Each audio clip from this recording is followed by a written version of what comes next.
Jim, obviously I don't really know where to start with that. What's your view of the game? Obviously a disappointing loss, probably, but where do you start with that performance? Disappointing thing is, St Ives thoroughly deserved it. We didn't show enough of what St Ives gave all game. Once they got in front, I think we then felt deflated. We then tried different things that maybe ordinarily we wouldn't do in a game. We lost our shape, we lost all purpose of our play, which then played into St Ives' hands. You know, they defended really well. Every time the ball went forward, we weren't able to keep it. Every time the ball was in the middle of the park, we weren't able to get hold of it. We were chasing men. It was men versus boys, if I'm honest. Defensively, just poor, and organisation. You know, it's the follow-on from the Redditch game. You know, Redditch was the worst performance that I'd seen over the 8 or 9 weeks, and you know, today unfortunately tops that off. So we've gone one even better, which is really disappointing. And you know, like we said in there, we can take losing, but we can't take losing like that. And I don't care if it's 1-0, 8-0, in the same manner, just unacceptable. How disappointing was it for you that coming to, I know we spoke last week, the surface didn't matter, but you've got a lot of players in there who are good passers of the ball and could get the ball down and play. How disappointing was it for you that just couldn't keep the ball in any position on the pitch? I think today is proof that you can be a good footballer, but yeah, if you haven't got strong enough character, if you don't have enough guile about you, then all you are is a pretty footballer that is getting beaten up by a man. You know, and today was simple as that. You know, we had footballers in there that we all know that can play, didn't prove it, got outworked, got outbattled, and unfortunately because of that they weren't able to show how good they were. You know, and the disappointing thing in that respect is what you don't want to do is have 10 just physical players on a 4G that just nullify, but actually, you know, they mixed it up very well and they were able to be physical, more physical than us. They were able to play better than us, find better pockets, and in the end we were just runners. Every time we got the ball we gave it away, so it doesn't matter how good you are, if you haven't got enough guile and intelligence, then you'll get beaten up, and yeah, we got beaten up today.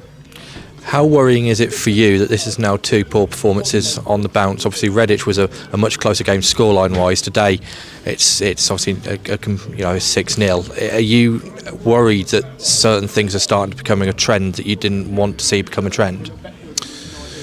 I think we have shown recently that even after a win we can't follow that up with another win or another good performance. So it's the consistency for me. I felt that the performance against Redditch wasn't good enough, and the lads, how they've been recently, once there's a good performance they've been struggling to maintain that. Now after a bad performance they've been able to rectify that. The worrying thing is they weren't able to do that today. So that is a mixture of mindset, thinking that actually we can turn this around.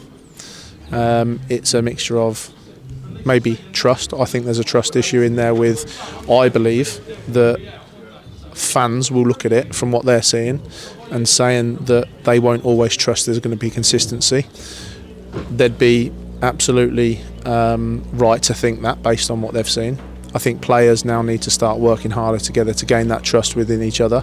And, you know, I want people that are in the trenches and look around and they know that there's going to be 5 or 6 others that are absolutely going to have their back and fight for every ball, fight for every challenge. And if people are paying good money to see that, then they've got to be good enough to give that. They definitely weren't today, and they weren't against Redditch.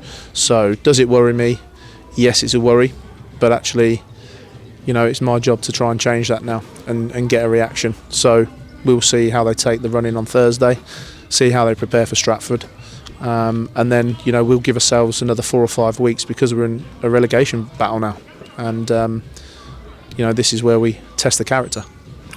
It's another game where you were forced into an early substitution with injury.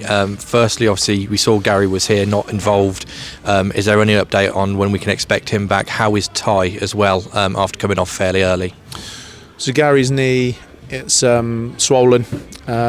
He's obviously having rehabilitation. I think he might have a scan just to double check the extent. So I can't give you any more apart from I don't think it's going to be ready in 3 or 4 weeks, and then we'll just assess. Ty has got a lower back problem, which he's having work on constant. He thought it'd be okay to get more minutes than we did today. We knew that it might be a little bit tight, but I think once he got his goal against Redditch, he seemed to perk up a little bit, and so we drained another 20 minutes out of him against Redditch. And in hindsight now, that probably looks like a wrong decision. Hopefully we could have got half out of him, but obviously it wasn't to be. You've brought Bruno Andrade in. He started today. Probably not the best of games to really gauge where he is at yet, but did you see enough from him today that you were happy that he can contribute to games in the future? Yeah, of course, we've got him in for a reason. We feel that we lack some attacking quality going forward, which he certainly gives.